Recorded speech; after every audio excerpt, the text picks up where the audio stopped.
Okay. So, purely resistive AC circuits. Okay. In that, consider a purely resistive circuits containing of R ohms. So, if there is a resistance of R ohms connected to the AC supply as shown in the figure in the diagram here.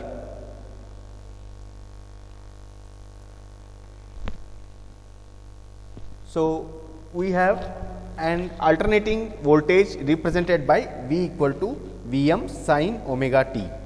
So, what is the voltage or the potential difference applied to the resistance R is given by Vm sin omega t, because we have a AC supply as a sinusoidal waveform. Okay.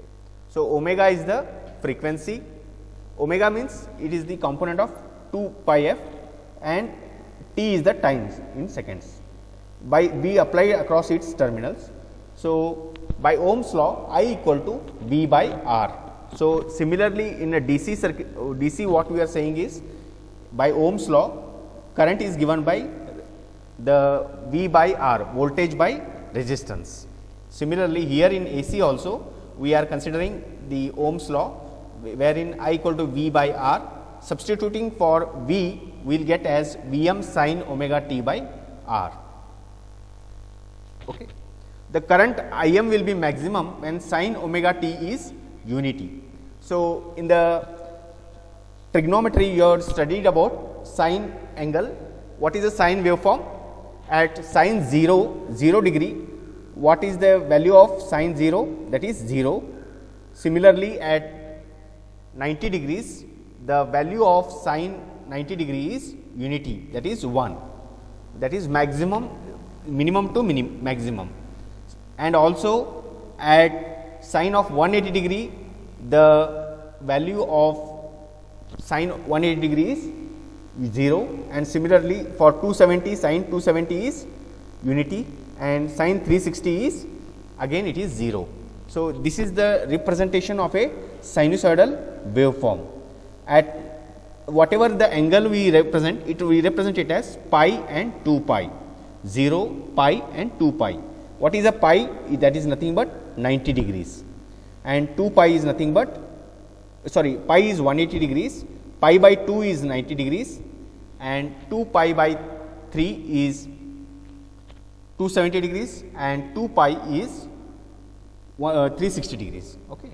So, you would have understood what is the representation of a sinusoidal waveform, and AC supply is also a sinusoidal waveform. It is represented as Vm sin omega t. Okay. Voltage is represented as Vm sin omega t.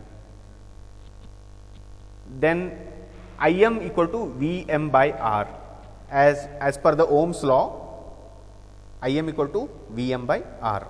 Hence, we can conclude that in a purely resistive AC circuit, the current set up by the sinusoidal applied voltage is also sinusoidal. So, it is just like if the voltage is sinusoidal, similarly the current will also be sinusoidal, which is proved in these equations as per the Ohm's law. Okay.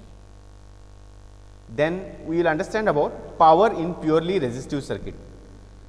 Here we are considering an AC supply. Okay. So, you should keep in mind that the AC supply is considered. So, whatever the power is given in DC supply, that is called as watts. Okay. It is the product of voltage into current. So, what is a voltage? Voltage is nothing but a potential difference and current is nothing but rate of flow of current in seconds.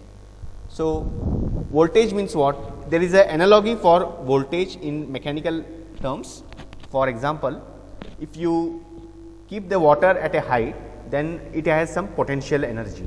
Okay. It has some potential energy that is represented by similar to voltage. Analogy means similarity, and current is nothing but in amperes. That is, if what is the rate of flow of, at what speed the water flows from the height to the ground, that is called as current of water we say. Similarly, in electricity also, if there is potential difference between two terminals, then current flows between those two terminals if the circuit is in a closed condition. In an AC circuit, power at any instant is given by the product of